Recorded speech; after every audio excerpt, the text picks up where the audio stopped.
आपण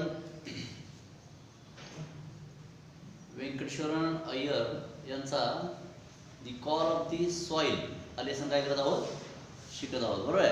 आणि आपण कुठपर्यंत आलो होतो पाठीमागच्या तासाला, पान नंबर 27 वरती. See on the page number 27, second last paragraph. त्याच्या पाठीमागच्या तासाला आपण काय पाहिलं होतं, they refuse to understand how crops could grow without sprays. आणि मग लेखक व्यंकटेश्वरन अय्यर यांनी आपल्या मित्रांना समजून सांगण्याचा प्रयत्न केला की ऑर्गॅनिक शेती कशी गरजेची आहे किंवा कशी फायद्याची आहे, येणाऱ्या भविष्यासाठी त्याचे काय फायदे आहेत ते त्यांनी सगळं समजून सांगण्याचा प्रयत्न केला. पण ते असं म्हणतात की त्यांना या गोष्टीवरती आजीपासून काय होत नव्हता, विश्वास बसत नव्हता. ते रिफ्यूज्ड, त्यांनी नकार दिला टू अंडरस्टँड, समजून घेण्यासाठी.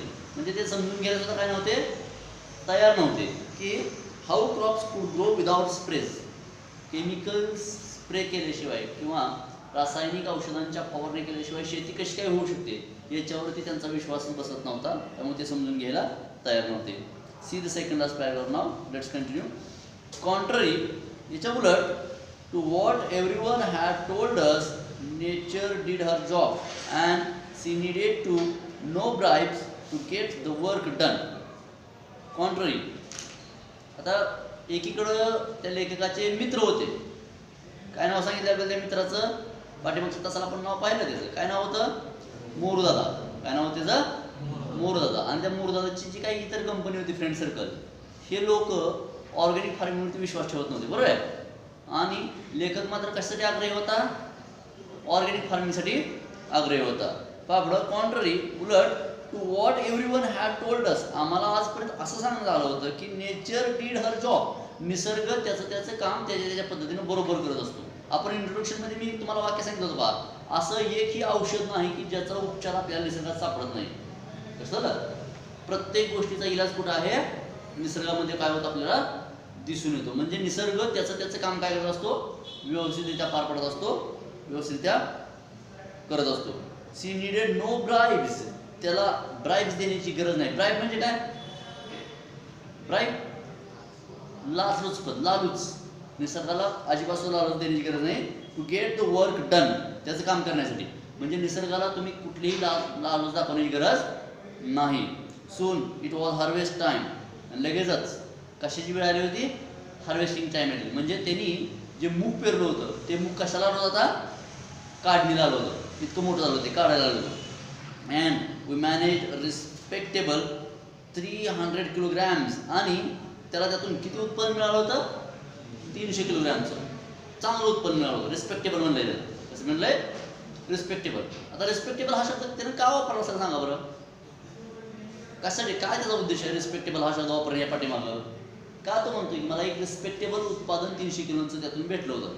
का बरं त्याला 300 किलोचं रिस्पेक्टेबल उत्पादन भेटलं असं म्हणतोय, कारण का, तर त्यानं कोणत्याही रासायनिक खतांचा, रासायनिक प्रक्रियेचा वापर केलेला नव्हता. समजा तुम्हाला रासायनिक खतांचा, रासायनिक प्रक्रियेचा वापर करून जर तुम्हाला 500 किलोचं उत्पादन भेटलं आणि ऑर्गॅनिकच्या माध्यमातून तुम्हाला 300 ते 350, 400 किलोचं जर उत्पादन भेटलं, तर तो काय म्हणतो, रिस्पेक्टेबल आहे.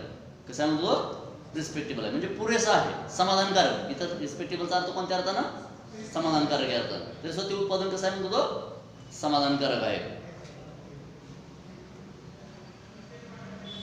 An awful lot of moon and with it a lot of confidence. An awful lot of moon, विस्मयकारकरित्या, awful म्हणजे काय, आश्चर्यकारकरित्या. लॉट ऑफ मूग, भरपूर उत्पादन झालं होतं मुगाचं आम्हाला. And with it a lot of confidence, आणि त्या मुगाबरोबरच आम्हाला काय मिळाला होता, भरपूर कॉन्फिडन्स सुद्धा भेटला होता, आत्मविश्वास सुद्धा भेटलेला होता. म्हणजे आत्मविश्वास कोणत्या गोष्टीचा भेटला होता त्याला, की आपण केमिकल विरहित शेती करू शकतो, आपण केमिकल शिवाय पिकं आणू शकतो, त्याच्यातून भरघोस उत्पादन घेऊ शकतो. आजकाल शेतकऱ्यामध्ये प्रामुख्यानं याच गोष्टीची कमतरता आहे. शेतकरी केमिकल शिवाय शेती करायला धजवत नाही, तो नुकसानीस घाबरतो. त्याला असं वाटतं की आपण जर समजा कीटकनाशकांच्या, बुरशीनाशकांच्या फवारण्यात घेतल्या, रासायनिक खतांचा नाही वापर केला, तर आपलं या वर्षीचं वर्ष संपूर्ण जे आहे ते रिकामं जाईल आणि शेतीतलं आपलं काय होईल, नुकसान होईल. त्यामुळे तो कुठल्याही पद्धतीने रिस्क घ्यायला तयार होत नाही. परंतु या ऑर्गॅनिक पद्धतीतून त्यानं जे कमवलं होतं किंवा त्यानं जे मिळवलं होतं ते 300 किलोचे मूग, यानं त्याला उत्पादन तर दिलंच, पण प्लस काय दिला, कॉन्फिडन्स दिला की आता आपलं इथलं रासायनिक खता वाचून आपलं काही अडत नाही. नाव I was certain the land was fertile. आता त्याला निश्चित खात्री झालेली होती की द लँड वॉज फर्टाईल, ती जमीन कशी आहे, फर्टाईल आहे. फर्टाईल मीन्स उपजत, म्हणजे सुपीक, आपण काय म्हणतो त्याला, सुपीक, पिकण्यास कशी आहे, योग्य आहे. And that it was possible to grow crops without chemicals. आणि त्या शेतीमध्ये केमिकल शिवाय आपण काय करू शकतो, पिकं आणू शकतो. याचा त्याला काय मिळाला होता, आत्मविश्वास मिळाला होता. It was a major moral booster. हा एक प्रमुख असा मॉरल बूस्टर होता. मॉरल बूस्टर म्हणजे काय, बूस्टर म्हणजे काय, काय करतो बूस्टर, बूस्टर एकदम ताकद देणे तुम्हाला, त्याला काय म्हणलं जातं, बूस्टर असं म्हणलं जातं. बरोबर आहे, आपण म्हणतो ना बूस्टर डोस, त्या पद्धतीनं. मॉरल बूस्टर म्हणजे काय, त्याला नैतिकदृष्ट्या काय मिळाला होता, कणखर असा आधार मिळाला होता. त्यासाठी त्याने मॉरल बूस्टर हा शब्द वापरलेला आहे. It was a major moral booster. हा त्याला त्याच्या जीवनामध्ये मिळालेला प्रमुख मॉरल बूस्टर होता, नैतिक आधार मिळालेला होता. Descent of rice. आता दुसरा चॅप्टर आहे. पहिल्या चॅप्टरमध्ये त्याने कंपनीला जॉब वगैरे सोडलेला आहे, तो गावाकडे आलेला आहे आणि गावाकडे येऊन त्यानं काय केलेलं आहे, मुगाची शेती केलेली आहे. मुगाची शेती करत असताना त्याला त्याच्या मित्रांनी मदत केली. मदत केल्यानंतर त्यानं ऑर्गॅनिक शेती करायचा निर्णय घेतला. त्याचे मित्र ऐकत नव्हते, उलट यानं त्यांना कन्व्हिन्स करण्याचा प्रयत्न केला, परंतु तिने ऐकलं का, नाही ऐकलं. यानं मात्र स्वतःची शेती कशी केली, ऑर्गॅनिक केली. कुठल्याही रासायनिक खतांच्या शिवाय यानं स्वतःची शेती कसली. आणि याच्यामध्ये त्याला पुरेसं किती किलोग्रामचं उत्पादन भेटलं होतं, 300 किलोग्रामचं उत्पादन भेटलेलं होतं.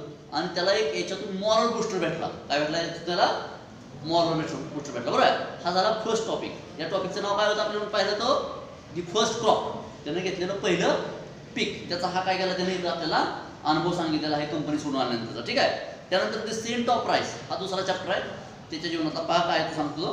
The first year I was late for the rice sowing season and had to resort to growing the GR4 variety that turn on the page that was shorter and recommended by the agricultural officers at Kosbad.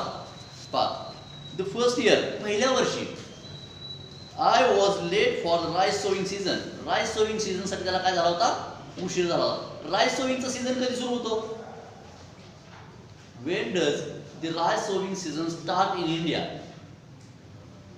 When monsoon comes.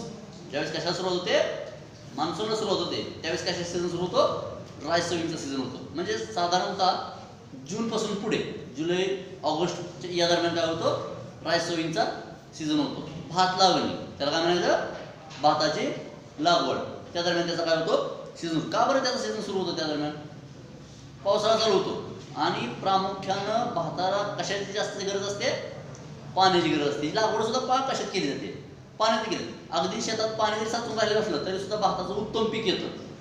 कायमस्वरूपी जरी पाणी असलं शेतात तरी सुद्धा भाताचं पीक कसं येतं, उत्तम येतं. म्हणजे चांगल्या भरपूर पाण्याची काय असते, भाताला गरज असते. I was late for the rice sowing season. आणि मग पहिल्या राईस सोईंग सीझनसाठी, पहिल्या भात लागवडीच्या सीझनसाठी लेखकाला काय झाला होता, उशीर झाला होता. And had to resort to growing the GR4 variety. आणि त्याला त्या लागवडीसाठी कशाचा वापर करायचा होता, रिसॉर्ट मीन्स चा अवलंब करणे किंवा चा वापर करणे. कशाचा वापर करायचा होता, to growing the GR4 variety. कोणती व्हरायटी वापरायची त्याला, तांदळाची GR4 ही व्हरायटी वापरायची. That was short term. जी व्हरायटी कशी होती, शॉर्ट टर्म होती. शॉर्ट टर्म म्हणजे कसली, आपल्याला कांद्याचे प्रकार आहेत पहा, उन्हाळी कांदा, त्यानंतर 3 महिन्याचा कांदा, 5 महिन्याचा कांदा. बरोबर आहे. मग याची शॉर्ट टर्म व्हरायटी कोणती आली, तास बेंच लक्ष तिकडं, याची शॉर्ट टर्म व्हरायटी कोणती आली,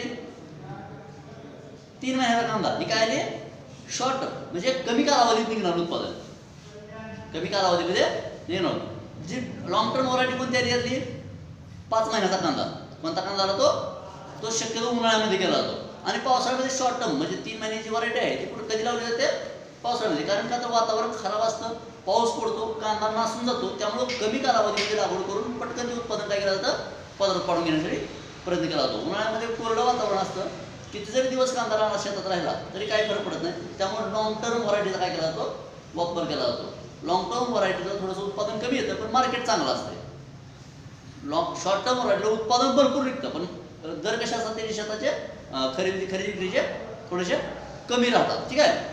मग ही तांदळातली जी JR4 नावाची व्हरायटी आहे ती कशी आहे, शॉर्ट टर्म व्हरायटी आहे. Recommended by the agricultural officers at Kosbad इथल्या ॲग्रिकल्चरल ऑफिसर जे आहेत त्यांनी ती काय केली, त्याला रिकमेंड केली होती. ॲग्रिकल्चरल ऑफिसर्स म्हणजे कोण असतात, हे कृषी अधिकारी. कोण असतात, हे कृषी. आपल्याला आहेत का कृषी अधिकारी आहेत. तुम्ही तालुका कृषी अधिकारी पहा. तालुक्या ठिकाणी कधी गेलात का, तुम्ही जर तालुक्या ठिकाणी गेलात तर तालुका कृषी अधिकारी म्हणून असतो. तो तुम्हाला प्रत्येक पिकाची इत्थंभूत माहिती देतो, वेगवेगळ्या व्हरायटी सांगतो, कोणत्या व्हरायटीचे कोणते दोष आहेत ते सांगतो, कोणती व्हरायटी कधी लावायची ते सांगतो. परंतु आपल्यातले बहुतांश शेतकरी त्या लोकांकडे जात नाहीत, त्या अधिकाऱ्यांच्या भेटी घेत नाहीत. लक्षात घ्या.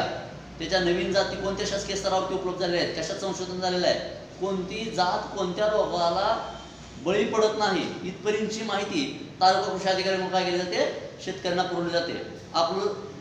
आपल्या माळशिरस तालुक्यातलं तालुका कृषी अधिकाऱ्यांचं ऑफिस जे आहे, कार्यालय जे आहे ते कुठे माहिती आहे का, माळशिरसमधून तुम्ही खाली पंढरपूर रोडला आलात की पाठीवरचा कॅनॉल एक छोटासा, त्या कॅनॉल कृषी काय आहे, त्याचं तालुका कृषी अधिकाऱ्याचं कार्यालय आहे. त्या ठिकाणी जर तुम्ही गेला तर तुम्हाला अनेक प्रकारची शेती संदर्भातली काय होते माहिती, कोणकोणत्या स्कीम आहेत तुमच्यासाठी शेतकऱ्यांसाठी त्याचं तुम्हाला त्या ठिकाणी समजून येतील. झाडं येतात दर ते वर्षी हजारो लाख झाडं येतात तुम्हाला वृक्ष लागवडीसाठी.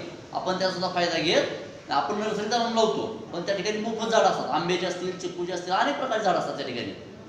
रस्त्याच्या कडे लावायची झाडं असतील, ती सुद्धा झाडं त्या ठिकाणी तुम्हाला काय होतात, सहज उपलब्ध होतात. मग अशा जर तालुका कृषी अधिकाऱ्यांची व्हरायटी रेकमेंड केली होती. रेकमेंड म्हणजे सुचवणे. The next year we decided that, पुढच्या वर्षी त्याने असं ठरवलं होतं की that we would start early, आम्ही लागवडीला लवकरच सुरुवात करू. And try to find some good traditional variety, आणि एक चांगली पारंपरिक व्हरायटी आम्ही लावू. ट्रॅडिशनल म्हणजे कसं, कन्व्हेन्शनल आणि ट्रॅडिशनलमध्ये फरक आहे. कन्व्हेन्शनल म्हणजे कसलं, प्रचलित. कन्व्हेन्शनल म्हणजे कसलं, प्रचलित. आणि ट्रॅडिशनल म्हणजे कसलं, पारंपरिक. आपण आता प्रचलित पद्धतीने शेती करतो. प्रचलित म्हणजे कशी, जी सध्या सुरू आहे त्या पद्धतीने. लक्षात आलं. आणि ट्रॅडिशनल म्हणजे कशी, पारंपरिक. म्हणजे पूर्वीच्या काळात जी शेती केली जायची ती शेती, म्हणजे बैलांच्या माध्यमातून केली जाणारी शेती, नांगरट, पाणी सिंचनाची पद्धत, लागवडीची पद्धत, मार्केटिंगची पद्धत, सॉर्टिंगची पद्धत, उत्पादन, हे ट्रॅडिशनल होतं पूर्वी. आता कसं आहे, प्रचलित पद्धतीने सगळे जगाचं तंत्रज्ञान बदलले, त्या पद्धतीने आपण सुद्धा शेती काय करत असतो. The next year we decided that we would start early, पुढच्या वर्षी आम्ही ठरवलं की लवकरच सुरुवात करायची. And try to find some good traditional variety of rice to grow, आणि तांदळाची काही ट्रॅडिशनल व्हरायटी काय करायची शोधा. आता ही ट्रॅडिशनल व्हरायटी कशी असते पहा. उदाहरणार्थ आता तुम्ही जर ज्वारीचं पाहिलं उदाहरण, ज्वारीची ट्रॅडिशनल व्हरायटी कोणती तुम्हाला सांगतो. ज्वारीच्या आज तुम्ही मार्केटमध्ये जर गेलात तर तुम्हाला अनेक प्रकारच्या ज्वारीच्या व्हरायटी दिसून येतील. म्हणजे हायब्रिड आहे, मग हायब्रिड सगळ्या व्हरायटी हायब्रिड असतात. मग हायब्रिडमध्ये या फोन येते, त्यानंतर त्याला नंबर दिला असता 80-82.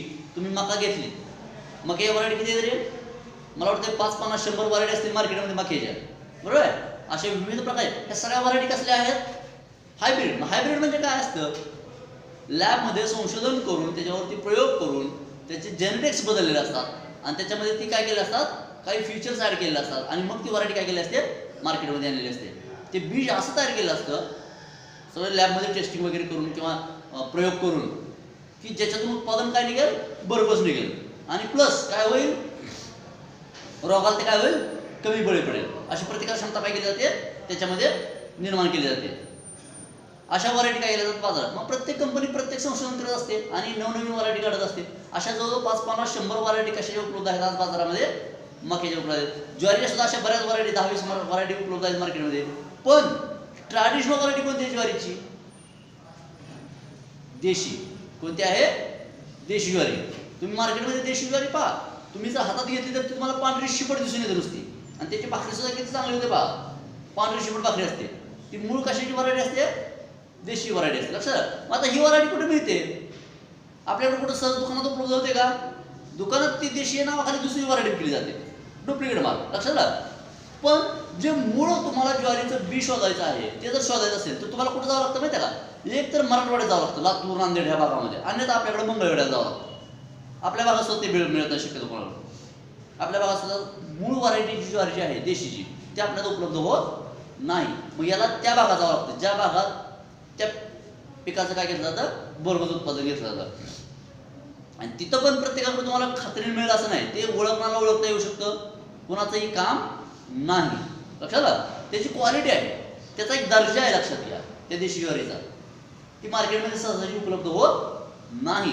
त्यामुळं आणि ह्या हायब्रिडच्या काळामध्ये ते मूळ जे बियाणं आहे ते काय होत चाललंय रे, दुर्लक्षित होत चाललंय, मागं पडत चाललंय. त्याच्यावरती संशोधन केलं जात नाही. लक्षात आलं, त्याच्यावरती काय होत नाही, संशोधन केलं जात नाही. आणि संशोधन करून पण उपयोग नाही, कारण जे मूळ असतं ते मूळच असते. जे ओरिजिनल आहे ते कसं असते, ओरिजिनल राहतं. तुम्ही किती जरी नवीन नवीन प्रयोग तयार करून केले तर त्याला ओरिजिनलची सर येईल का, त्याच्यासारखी चव येईल का, त्याला त्यासारखा रंगरूप येईल का. तुम्हाला एवढं सांगतो, तुम्ही जर देशी ज्वारीची भाकरी खाल्ली, ओरिजिनल बरं का, मूळ जी मंगळवेढ्याला उपलब्ध असते देशी ज्वारी, ती जर तुम्ही भाकरी खाल्ली, ती भाकरी कशी खायची माहिती आहे का, दूध तापवायचं मस्तमध्ये, त्याच्यावरती अशी तळहाता एवढी सायली पाहिजे दुधावरती, आणि त्यात ती भाकरी करून कुसकरून खायची. चुलीवरची भाकरी करायची, गॅसवरची भाकरी करायची नाही. गॅसवरच्या भाकरी शक्यतो चव येत नाही. काही करा तुम्ही, ती देशी असू द्या, ओरिजिनल ज्वारी असू द्या, कसली बी असू द्या, भाकरी कुठं करायची, चुलीवरती करायची. थोडीशी कशी म्हणता तुम्ही, त्याला कडक म्हणता ना, खरपूस भाजायची, थोडीशी करपू द्यायची नाही. कशी भाजायची, थोडीशी कडक करायची, आणि त्या सायलेल्या दुधामध्ये ती भाकरी कुसकरून खायची. तुम्हाला त्याची टेस्ट कशी लागते पहा. आणि तुम्ही जे दुकानातून ज्वारी आणताय हायब्रिडमध्ये, त्याची सुद्धा ज्वारी, त्याची सुद्धा तशी भाकरी करायचा प्रयत्न करा. दूध तेच घ्या आणि ती पण खाऊन पहा एक 8 दिवसाने, तुम्हाला दोन्ही चवीत फरक लगेच समजून येईल. दोन्ही भाकरीतला काय होईल, चवीचा फरक लगेच समजून येऊ शकतो. म्हणजे त्याची जे मूळ रंग आहे, चव आहे, वास आहे, वास असतो त्याला. तुम्हाला भाकरी पुढे वास असतो का, पहा तुम्ही. त्याला एक प्रकारचा विशिष्ट काय भाजताना पहा, तुम्हाला मुलींना जाणवत असेल तो, त्याला एक विशिष्ट प्रकारचा काय तो वास येतो. भाकरी भाजताना, बाजरीची भाकरी भाजताना वास येतो त्याला एक प्रकारचा विशिष्ट. या सगळ्या गोष्टी ज्या आहेत त्या ओरिजिनलला कुठे असतात, ओरिजिनल.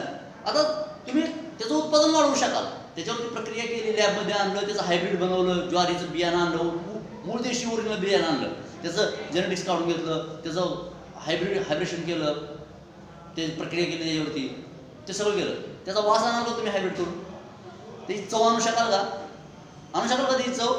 तुम्ही काय आहे ह्याच्यात उत्पादन वाढवू शकाल तुम्ही त्याच्या नावाखाली, त्याचा रंगरूप आणू शकाल त्याला, पण त्याची चव तुम्ही बदलू शकत नाही, त्याचा वास बदलू शकत नाही, त्याचा उत्पादन बदलू शकता तुम्ही. बाकीच्या कुठल्याही गोष्टी तुम्ही बदलू शकत नाही. म्हणजे जे ओरिजिनल आहे ते ओरिजिनल राहतं. तसं यानं सुद्धा, आता हे ज्वारीचं तुम्हाला मी इतकं डिफरन्स करून सांगितलं, फरक स्पष्ट करून सांगितलं, हायब्रिड ज्वारी कशी असते, ओरिजिनल ज्वारी कशी असते, बरोबर आहे. तसं तांदळात सुद्धा आहे. आपल्याकडे जो तांदूळ येतो तो सगळा पोलिश तांदूळ असतो. कसा तांदूळ असतो, पोलिश तांदूळ असतो. याच्यापेक्षाही अशा काही कोकणात व्हरायटी आहेत की ज्या फक्त त्या भागामध्ये आढळतात, इतर कुठेही आढळत नाही. अशी जी एखादी ट्रॅडिशनल व्हरायटी काय करायची लेखकाला शोधायची लागवडीसाठी. वर्षी गेल्या वर्षी त्यानं कोणती व्हरायटी लावली, ती GR4ची व्हरायटी लावली, बरं आहे. परंतु त्या व्हरायटीसाठी, त्या लागवडीसाठी सुद्धा काय झालं, त्याला उशीर झाला. परंतु तो असं म्हणतो यावर्षी की यावर्षी आम्ही लवकर सुरुवात करणार होतो आणि काय करणार होतो, ट्रॅडिशनल व्हरायटी आम्ही काय करणार होतो, तांदळाची शोधणार होतो.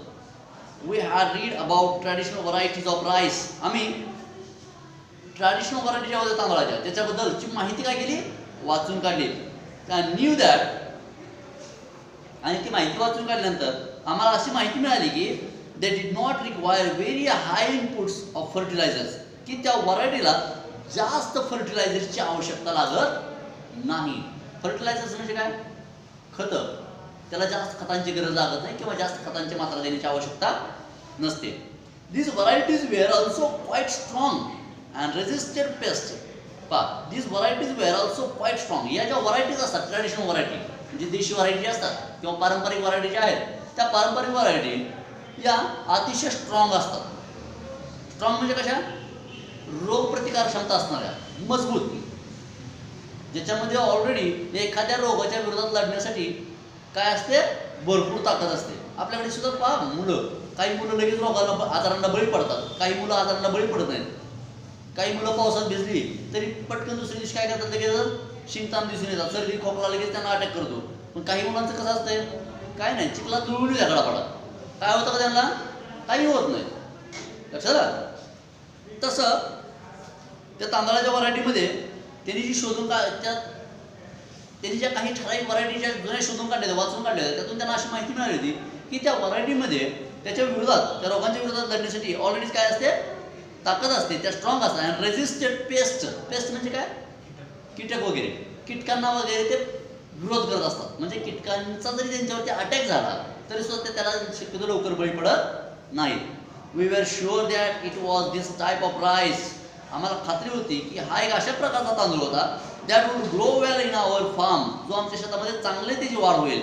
Wear we did not use any chemicals at all. ज्या ठिकाणी आम्ही अजिबात सुद्धा कशाचा वापर करणार नव्हतो, केमिकलचा वापर करणार नव्हतो. म्हणजे आम्ही जो ऑर्गॅनिक शेती करणार होतो त्या ऑर्गॅनिक शेतीमध्ये आमच्या या तांदळाचा अतिशय चांगल्या पद्धतीने काय होणार होता, वापर होणार होता. अतिशय चांगल्या पद्धतीने याची जोपासना होणार होती, पालनपोषण होणार होतं. कारण का तर मूळ त्याच्यामध्ये काय होते हे गुणधर्म आम्हाला दिसून येत होते.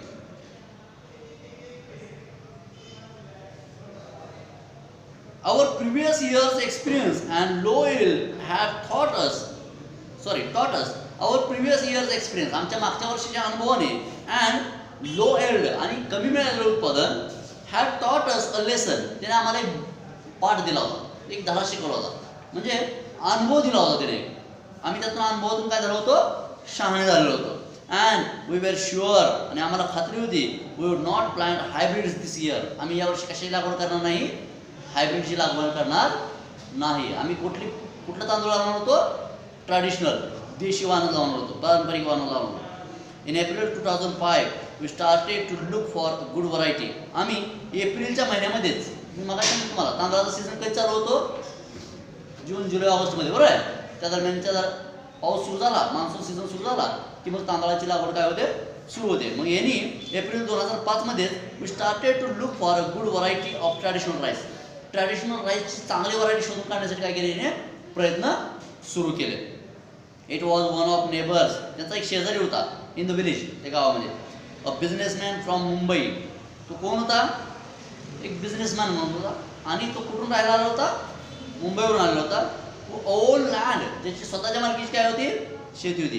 हू सजेस्टेड, आणि त्यानं आम्हाला असं सुचवलं की that we plant local scented variety of rice, की आम्ही स्थानिक पातळीवरती सेंटेड व्हरायटी लावावी. सेंटेड म्हणजे सुगंध असणारी.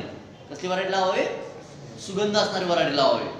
Most of the farmers in and around the village, त्या गावातले, इन म्हणजे गावातले, अँड अराउंड म्हणजे गावाच्या अवतीभोवतीचे. म्हणजे आपल्या गावाच्या अवतीभोवती अजून एक दोन गावं असतात, बरोबर आहे. त्या गावाच्या लोकांच्या सुद्धा आपल्या काय असतात, ओळखी असतात. जसं की आता वेळापूर आहे, वेळापूरच्या अवतीभोवती कोणती गावं आहेत, पिसेवाडी आहे, बाकरेवाडी आहे, चव्हाणवाडी आहे, बरोबर आहे, बोंडले आहे. इथे लोकांच्या काय असतात, शेतकऱ्यांच्या आपसामध्ये ओळखी असतात. मग गावातल्या आणि गावाच्या आजूबाजूची लोक सुद्धा, most of the farmers in and around the village of Pet, कोणत्या गावाच्या, पेट गावाच्या गावातली लोक आणि आजूबाजूची लोक had switched over to hybrids. ही सगळी लोक कोणत्या व्हरायटीकडे वळली होती रे, किंवा जोडली गेली होती, हायब्रिडकडं. कारण ही सगळी लोक कुठली कशी लागवड करायची, हायब्रिड. ह्याच्या पाठीमागचं प्रमुख कारण काय असतं माहिती आहे का, ते मार्केटमध्ये सहज उपलब्ध असतं. ते मार्केटमध्ये काय असतं, सहज.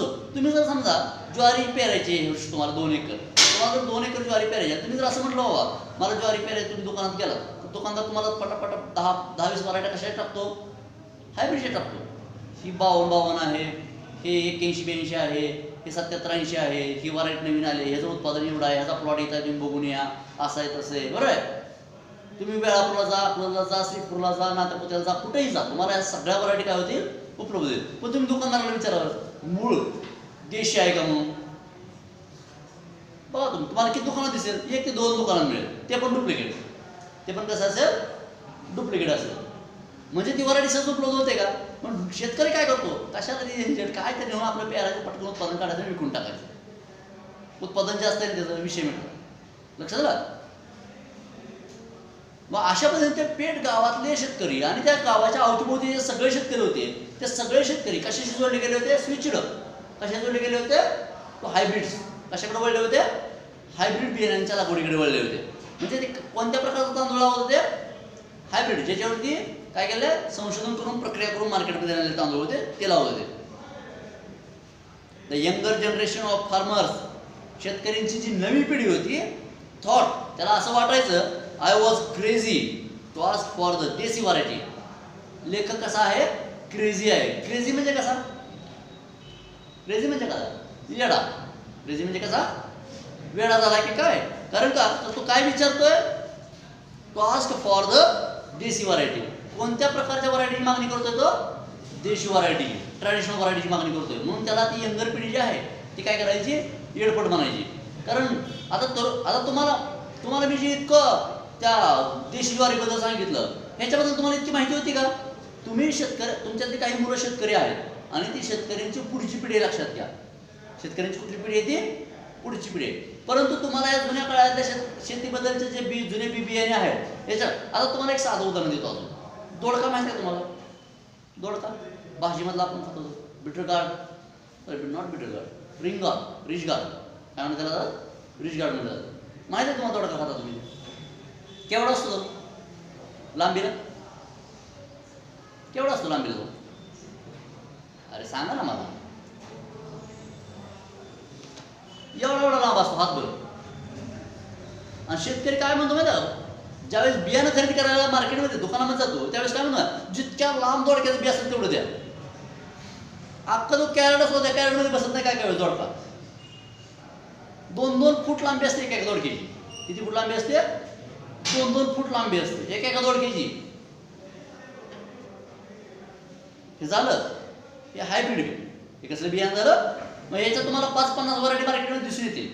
याचे किती व्हरायटी दिसून येतील तुम्हाला मार्केटमध्ये? 5-50 व्हरायटी दिसून येतील. आता तुम्हाला मी दुसरं एक उदाहरण सांगतो. तुम्ही एवढा दोडका कधी पाहिला?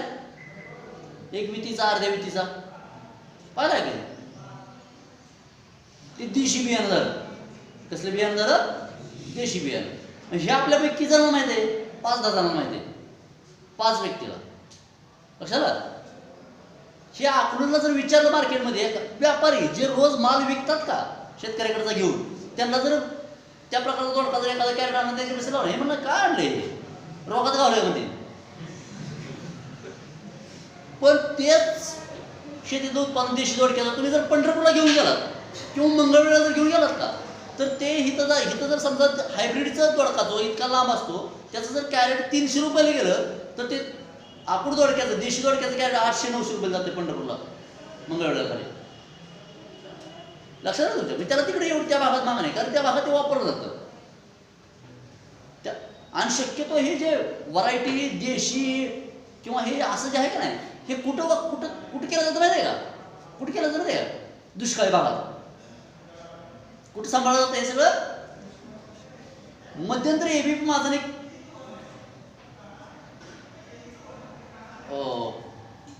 कार्यक्रम घेतला होता त्यांच्या चॅनलवरती. राहीबाई,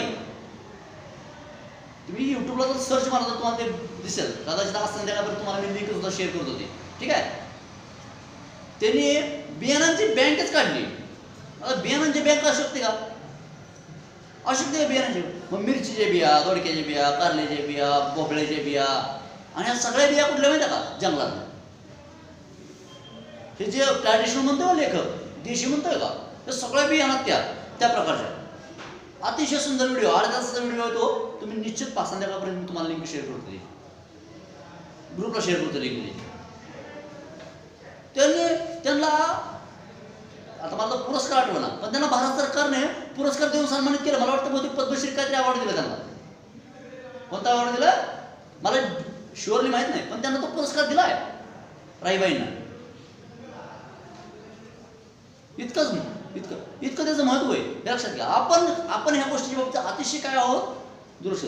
ही जी यंग जनरेशन आहे का, या यंग जनरेशनला आपलं ट्रॅडिशनल बियाणं किती मौल्यवान आहे, किती महत्वाचं आहे, त्याचं काय महत्व आहे शेतीमध्ये, याची अजून काय नाही जाणीवच नाही. लक्षात घ्या.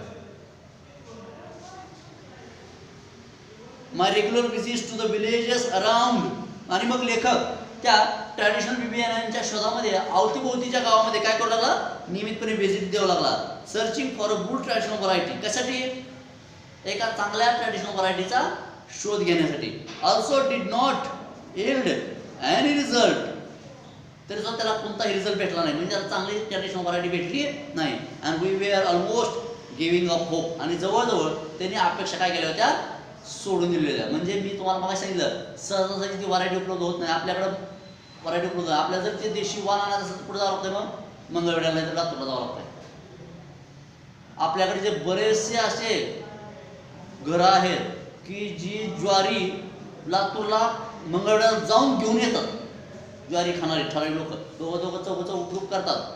2-2, 4-4 पोती वर्षी ज्वारी जेवढी लागल तेवढी सीझनमध्ये काय करतात, तिकडल्या भागातून जाऊन तिथं बांधावरती जाऊन त्या शेतकऱ्याकडून ते काय करतात, खरेदी करून घेऊन येतात. लक्ष घ्या, इतकं त्याचं महत्त्व आहे. आणि मग लेखकांना सुद्धा आपल्याला काही तांदळाची पारंपरिक देशी व्हरायटी भेटणार नाही. त्यांना आजूबाजूच्या भरपूर परिसरामध्ये शोध घेतला, परंतु त्याला तसा कुठलाही सुखावा लागेना. म्हणून त्यांना अपेक्षा काय केल्या, त्या सोडून दिलेल्या आपल्याला या ठिकाणी तो सांगतो. ठीक आहे, थांबा आपण या ठिकाणी.